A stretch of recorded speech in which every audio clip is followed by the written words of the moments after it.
Well, good morning, everyone. How are you doing?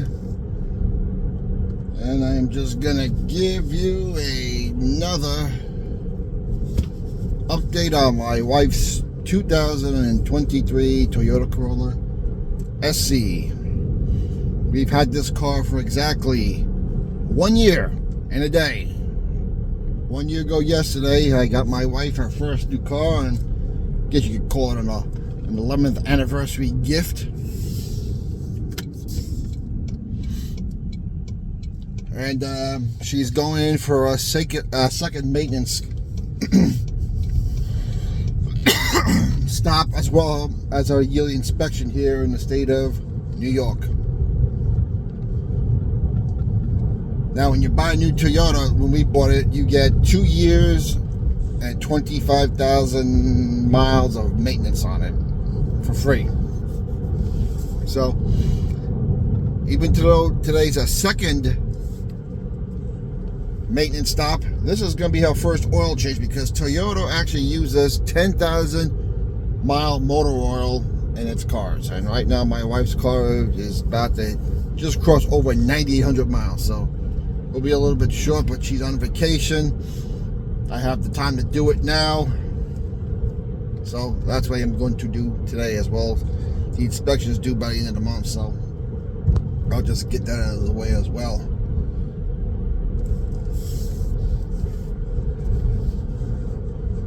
See my previous videos if you want to see my other Toyota videos. First impression.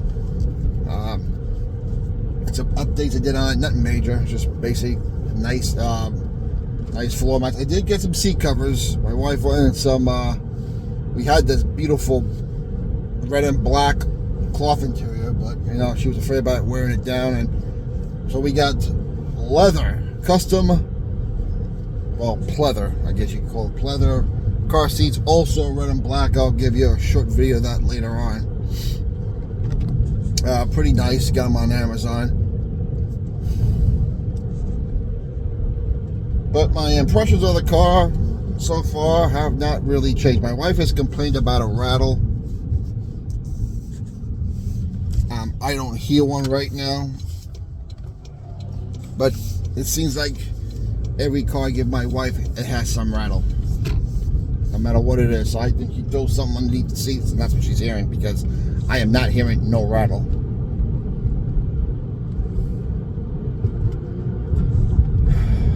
Gas mileage. My wife is getting about mid-30s around town, which is good, because her old Honda Elantra, she got high 20s. And we were lucky to get mid-30s on the highway. And this thing, I think we've gotten as good as 41 miles to the gallon, which is really good. Of course, I am not in my regular car. I don't have a good enough phone holder to show you everything, so I'm just going to give you what I think. On the dashboard, I just noticed this for the first time, because I hardly ever drive it. And the only time I ever drive this is on a day like this, where I'm taking it for a maintenance job, and she's away, as I said. On the digital part of the screen in the middle, because it's got both analog on each, the right and left side, as well as the digital, it shows your mile per hour on the current road, which is pretty cool. And if you see the regular white signs, that means you're under the speed limit. If you see the colors invert, you're a little bit over. And if you start to go over 10 miles over, it becomes a red and white sign. And if you're going way too fast, it will go bright red all the way. So that's pretty fascinating. Also, this has also got a adaptive cruise control, which, on a highway in the middle of the night, that's fine. Nothing I would use during the day, because you'll just feel the car go all day long. And you can adjust it for 1, 2, and 3 car lengths.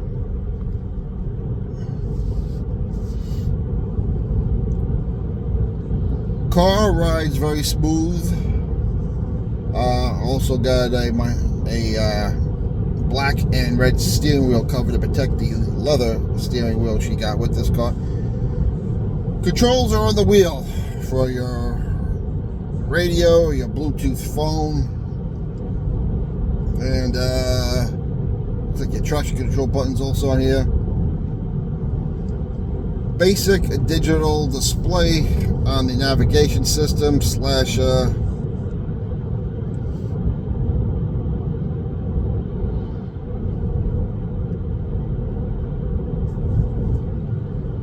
infotainment system. Again, the one thing I don't care much for this about this car compared to other Corolla models I've driven. I do not like this CVT transmission. Now, granted, on this car, my wife has a better CVT transmission, better than most, because Toyota put a first gear on their CVTs to give it a little bit more pep. And it does make a big difference, because I was driving a Honda CR-V Hybrid as a rental. When I drive this car, you can see how much the first gear makes a difference. Now, is it something you're going to race off the line with? No, not at all. Yeah, that's definitely not happening. But you won't feel like a turtle either, or 1970 General Motors diesel without a turbo. So it does help. I mean, shifting, because it's a CVT, shifting is as smooth as it gets. There is no shifting. It's a CVT.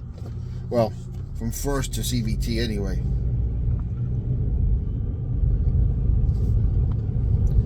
So if you love a smooth ride,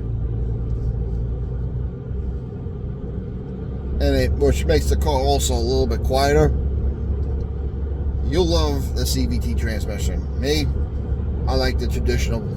Well, first of all, I like manuals better, but I prefer, if I do get an automatic, I prefer the 5-speed automatic I have in my 2012 Honda CR-V.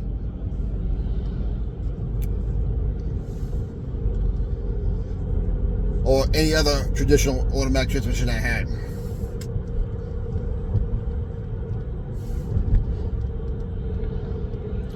But it does have a sunroof. It's got all the little goodies my wife needs. She likes her AC, she likes her Bluetooth, she likes her sunroof. The only thing it didn't come with that she wanted, but we know we don't need, is heated seats. I mean, I have them on my Ford Focus. I have them on my Honda. But I mean, on cloth seats, do you really need heated seats? I don't think so. It's just another thing to break. Now, this is a manual seat, which I do like better. I'm not a power seat guy. One, it's another thing to break, and they will break after a while. Even a Toyota. I mean, it may take a long time, but it will. Whereas the manual controls, I mean, unless you're beating the hell out of your chair, those things never break in almost in any car. So, I wouldn't say it's fully loaded, because it really isn't. But, like I said, my wife wanted her cruise control, her AC, her Bluetooth, her sunroof. The only thing she didn't really get was, like I told you, heated seats and leather seats. But we have leather seat covers now, which I will show you later. Car handles like a Toyota. Handles good for a compact car. It's pretty nimble. If you haven't seen this video, any of my videos before, it is a white car with red and black trim. It's an SE Special Edition. Really sharp looking car. It's got some beautiful wheels.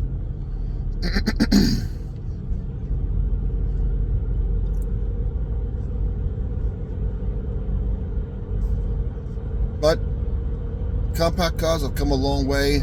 This is a pretty quiet ride. Now, is it going to be a Lexus or Cadillac or anything fancy like that? No, but why would you want to buy expensive junk anyway?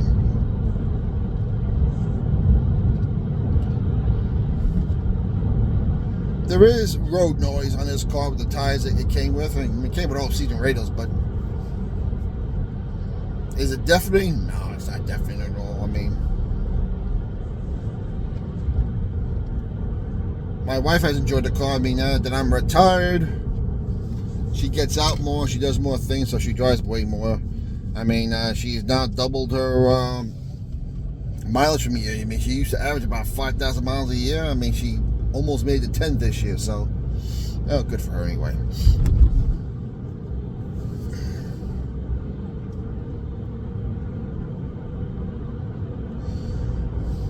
Now, I'm a 6'4" guy. I got the seat all the way back. I have it all the way down. And because of the sunroof, there's not a lot of headroom. Is it tolerable? Yeah. I mean, I can always push the seat back, angle it back so I have a little bit more, but being I'm taking a 10-mile drive to the dealership, that's not necessary. Now, how is it without the sunroof? I have sitting in them, and there is more headroom, obviously, if you don't get a sunroof, and it's pretty comfortable. Leg room for a tall guy, it's very good. I mean, if I wanted to stretch my left leg all the way out, I pretty much can't with the seat all the way back.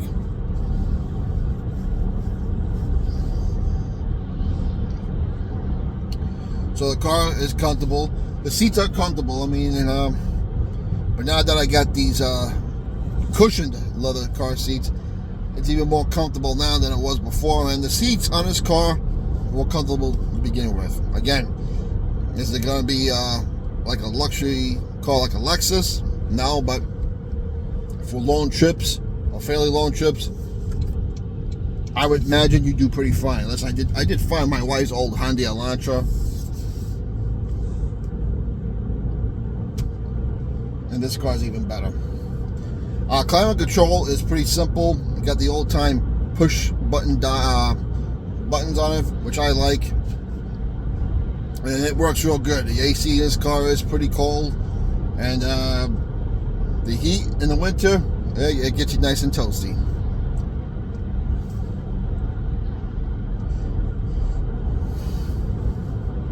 And the next red light I'll come to, I will quickly show you the steering wheel cover I got for my wife and the seat covers we got for the Corolla also. Now it does have lane assist also, which again, I suppose if you're driving at night and you think fatigue may be an issue, that could come in handy. At the same time, why would you want to drive when you're fatigued? You're just risking a lot.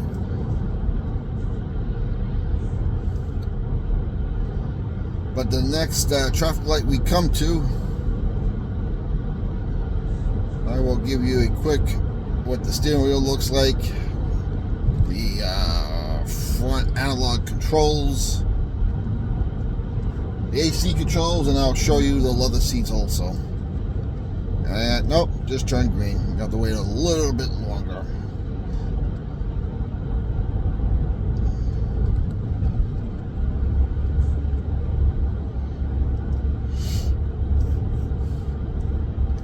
By the way, this is my first ever new car. She's always bought used, but at the time we were looking for a Corolla, even buying a new one, and this was last year, it was almost the same price as a used one. And my wife's cheap, I'm cheap, my wife is worse than I am. So I made, why don't we just get a certified pre-owned? So go look at the certified pre-owned for what you want and look what they're charging for new. For $5,000 more, I'd just rather get a brand new car with a full warranty and have 2 years of maintenance for free on Toyota.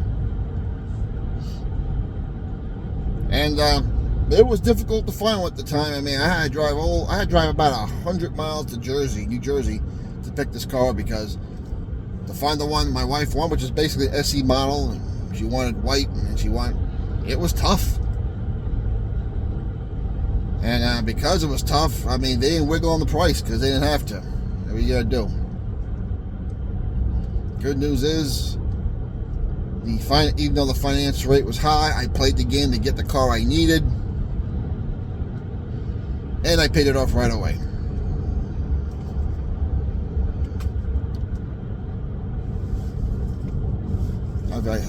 As I said in my previous videos, if you can pay cash for cars, do that. It'll save you a lot of headaches on interest and paying a lot more for a car than you should have.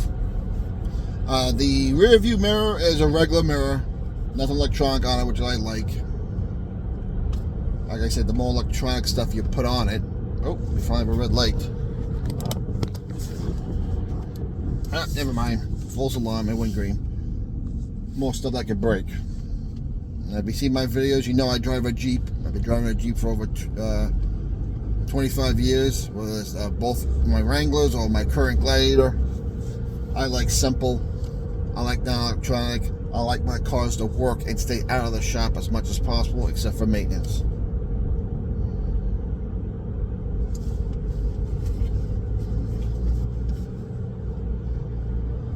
Trunk space is pretty decent for a compact car. I mean, the seats do fold back down, so if you needed more room, you can do that. It's a little versatile that way. It's not going to be hatchback versatile, obviously.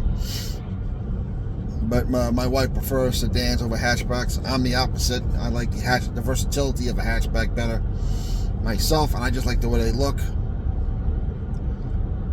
I also like having a rear windshield wiper in the back because I'm used to driving a SUV or hatchback. That's just me, though.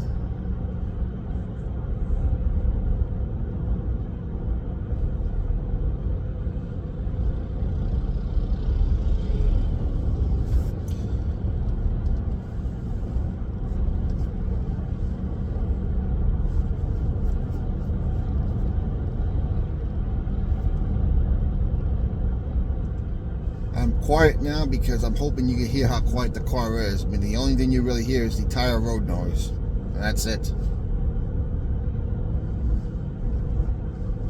And hopefully, yep, I finally got a red light and it just turned red, so I have a little time before I literally get to the dealership, about a quarter of a mile away.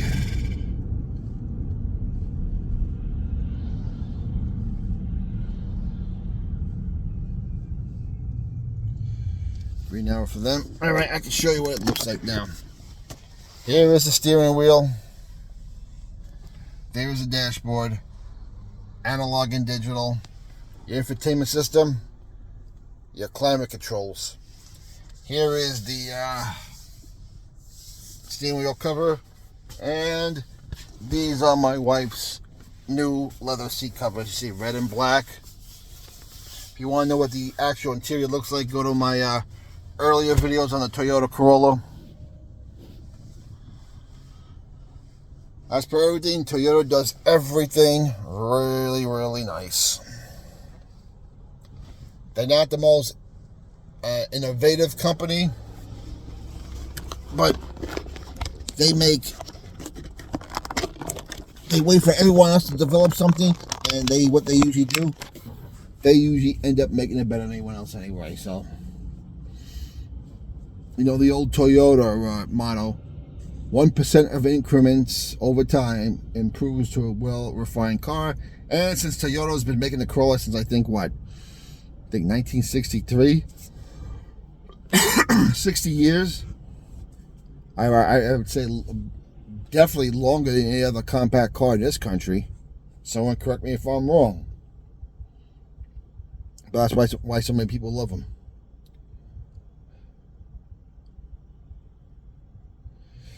Anyway, it's time to go. I'm at the dealership. Tell me what you think. If you got any questions, let me know. We'll talk to you later.